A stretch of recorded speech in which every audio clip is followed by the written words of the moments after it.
All right, let's talk about what to do when you're misunderstood. And if you are a business owner, this might be the one thing that is holding you back the most in your business because we have to be visible and we have to make a difference, stand out in a crowded world in order to distinguish ourselves from all the competition, from all the other purchasing options that our clients have. And so we have to say things and we have to believe in things and we have to be able to share those things. And then what happens is we get misunderstood. And for some of us, that can be the most terrifying thing possible. So, what do you do? That's what this is about. And I don't think that any of us are immune from the feeling of the hurt, or maybe even the sheer danger or terror that is awakened from being misunderstood. I mean, this goes back to being one of our most basic needs as a human is to feel connected with others, to feel loved, to feel supported. And so when we in our genuineness feel like the people around us are not getting it, it can really take us out. And so and I see this in my clients' lives all the time. They'll be like, "I don't know why I can't make myself do the thing. It doesn't seem like it's that hard." But a lot of times, we are actually dealing with an unidentified fear of visibility, of being seen. Or, sometimes I'll see the opposite. And I see this one a lot too, where the person will come to me and maybe I'll ask a question, or maybe they don't even like being asked questions, but they're very defensive. And I've realized, oh, that is another sign of people who have literally gotten used to just being misunderstood all the time and having to go ahead and push through it, do the thing anyway. So if you feel like that's you, like you are frozen and you're not even sure what's stopping you, or you can hear yourself being defensive, or maybe somebody else is asking you, why are you so defensive about this? Or you're met with argument because defensiveness brings defensiveness, like what we put out bounces back to us. I'm rubber, your glue, whatever I say, or whatever you say bounces off me, sticks to you. Um, this might be it, that there is a fear of being misunderstood and a reaction to it. So let's figure out what to do when it really is.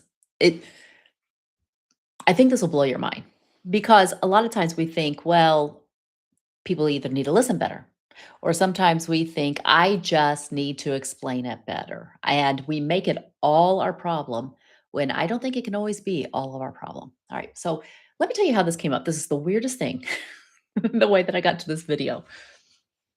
I had a dream about a week ago. And in the dream, somebody from my childhood had a YouTube channel just like mine. And she had 78 million subscribers. And I remember thinking, I want that and I don't want that. And I was like, well, that's weird. Why would I not want 78 million subscribers? Now, here's the laughable thing. If you're watching this in real time, I have 391 subscribers. Um, if this video helps you and you want to subscribe, I will not turn you down. I will let you. But I was like, why am I freaking out at the idea of having subscribers when I actually started a YouTube channel to get my ideas out and to help other people? Doesn't that just mean I'm helping more people? And I was like, what is going on? And as I sat with it, I realized, oh, I'm afraid of being misunderstood. And somebody could have said to me, "Well, why are you being afraid of that?" And it's like, because I have been misunderstood. I am already misunderstood. I'm already misunderstood in my own life. And then as I sat with it more, I realized, oh, wait, this is the answer to this. I am actually already misunderstood all the time by even people who love me. In fact, it just happened this week. I was messaging, I was in a group chat with my sisters and my mom. We were talking about something. And, 2 of my sisters, 3 of my sisters chimed in and said, "Oh, sounds great, looks great, wonderful, love it." And I'm like, I don't like it." And my mom sent back a message and she says, "Well, as usual, April had thoughts." And I'm like, "Oh, they just don't get me." And I'm like, "Wait a minute. Misunderstandings, we can see misunderstandings as a problem or an opportunity. And this is number 1. So I'm going to give you 3 steps. This number 1 is the thing that will change it forever.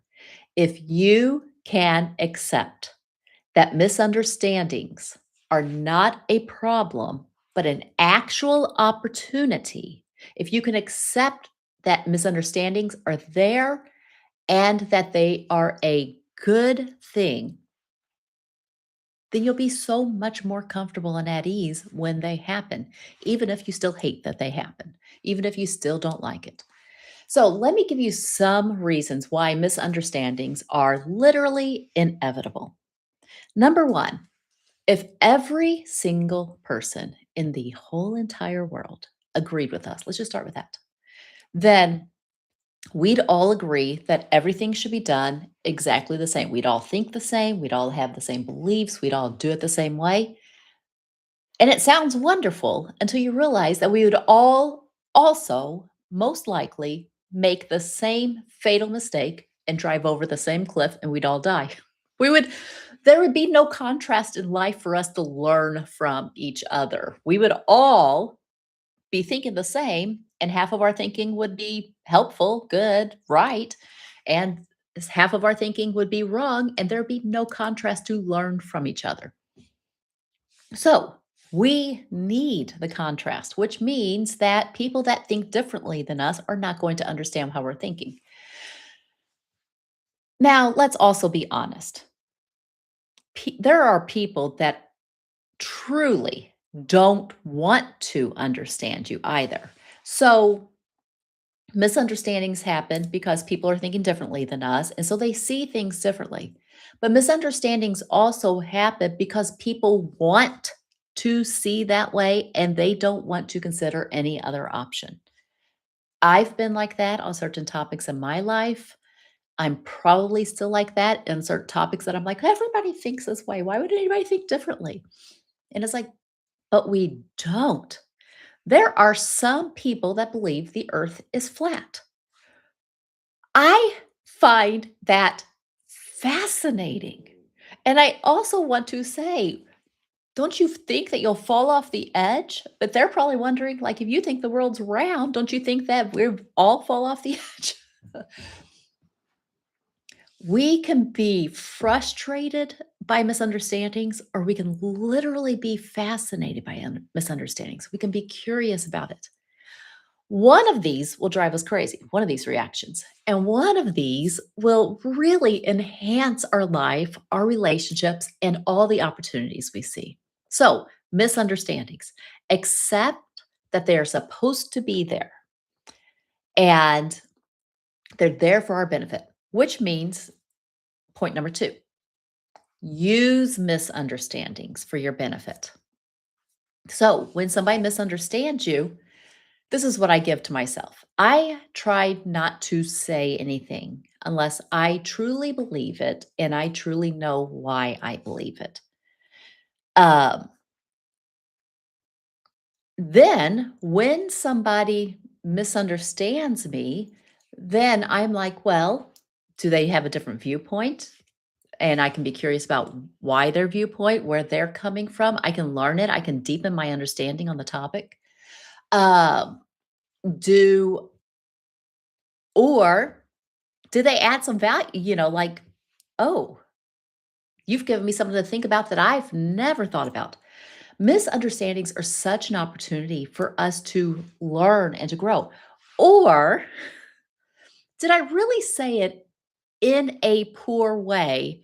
And there is a better way of phrasing it. I am highly guilty of this one. Sometimes I say things so softly nobody understands what I'm saying because I don't want to be misunderstood. So I soften it, I soften it, I soften it, and then people are like, I don't even know what you're talking about. Other times I say it so directly that people feel like they're being hit by a hammer. Sometimes that's a good thing because it gets their attention. Sometimes it's not so great a thing. Like I didn't need to bring a hammer to this situation. But each time that I interact, I learn better how to communicate.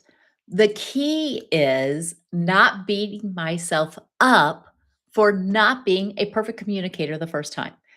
We literally have to understand that even if we were a perfect communicator, some people will misunderstand us. And even if we were a perfect communicator, some people that agree with us would disagree with the way that we said it. Or it's just we cannot please everybody and we should not even try. And the mistake that we make in using the misunderstanding is we sometimes will start trying to talk to the people who intentionally do not want to understand us. You have got to be so careful for that. That is the big mistake on using it. Is like, oh, I need to say it better so everybody understands. No, you need to say it clear, maybe, so the people that you're trying to reach can hear it now. There's a verse in the Bible that says, he who has ears to hear, let him hear. I think it's Jesus that said that. So imagine Jesus, the most perfect communicator in the world, wrote the Bible, and even he wasn't able to perfectly persuade everybody all the time.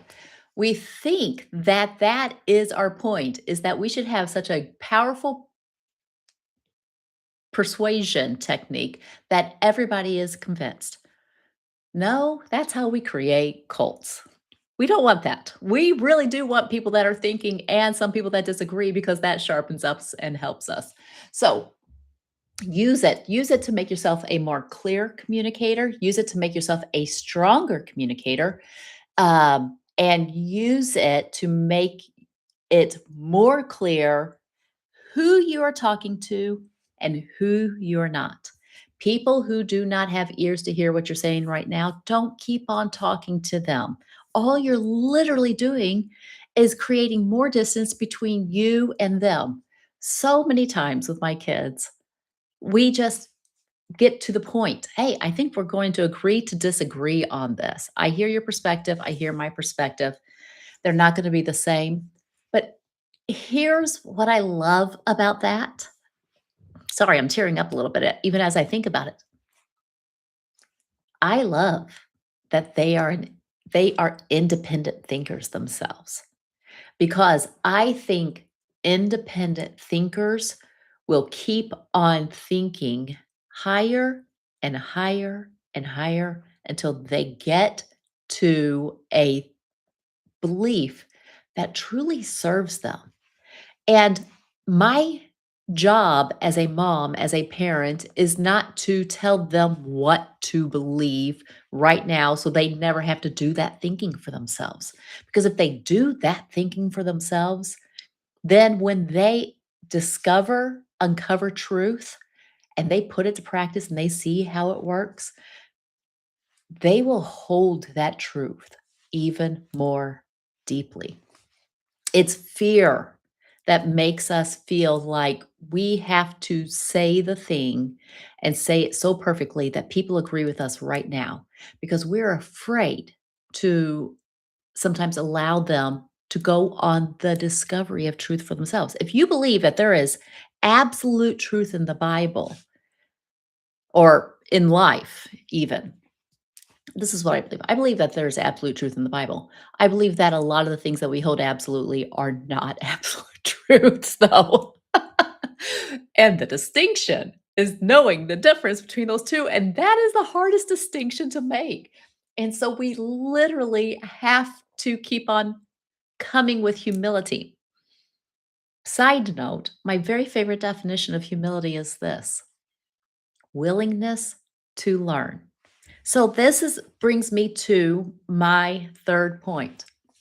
Accept that misunderstandings are going to happen. Number one, use them to become better at communicating, better at speaking to the people that are you're meant to speak to, not to the people that want to take you wrong or that are not in the place to hear your message, need to hear your message, want your service or anything like that. Don't get into convincing energy and don't feel like you have to persuade everybody. But the third thing that I want to tell you is this, the third step, keep it up. Keep on willing to do it poorly so that you can get the practice to do it better.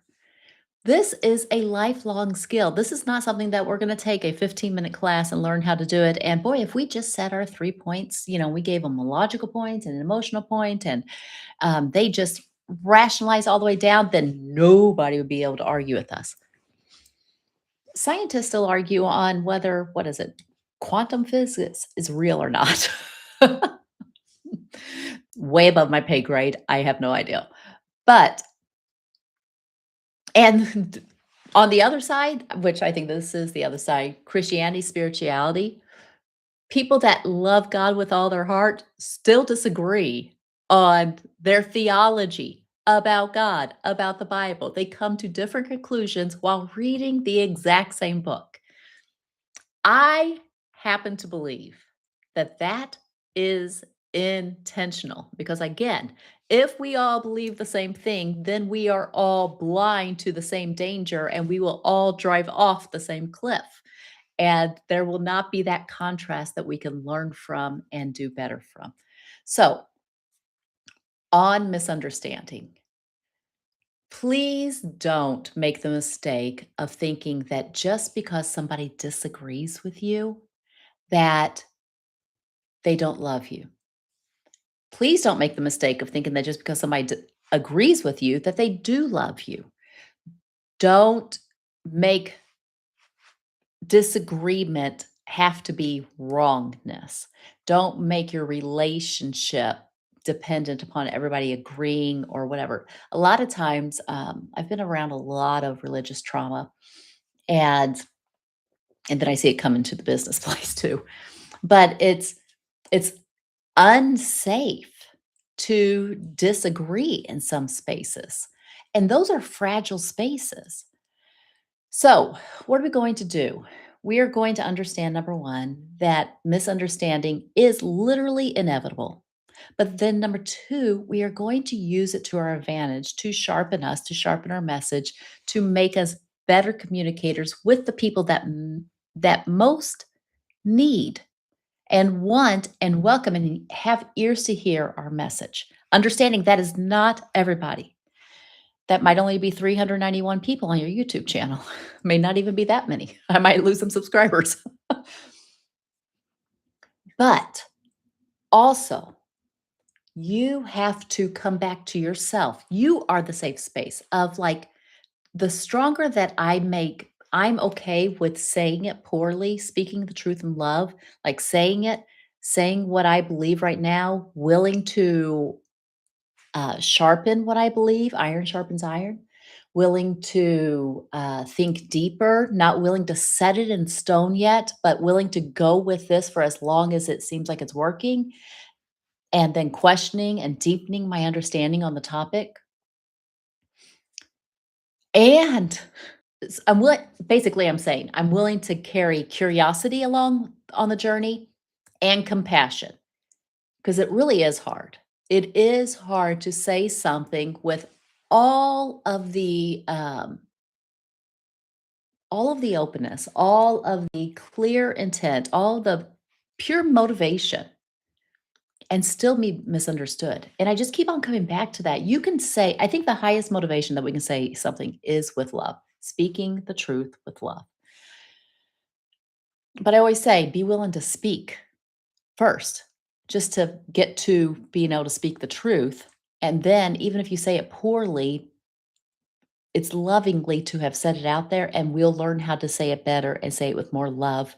But even when we say it with love, understand this, nobody else has to agree with me. in order for me to still agree with me. If this is what I believe, the fact that I am willing to say it, even if it feels like I am alone in the world for saying it, maybe that's just where we start. Maybe that's okay. Maybe that's enough for me. Maybe that is beneficial for me. Maybe that's what I need. I need to be able to say it and say it alone, even though nobody agrees with me. Not getting defensive about it. Again, watch for that. Watch for feeling the martyr spirit come on of like, well, nobody else gets that. I guess I'm going to have to be the only one to speak up. I don't truly believe, excuse me, I don't truly believe that we're ever the only one.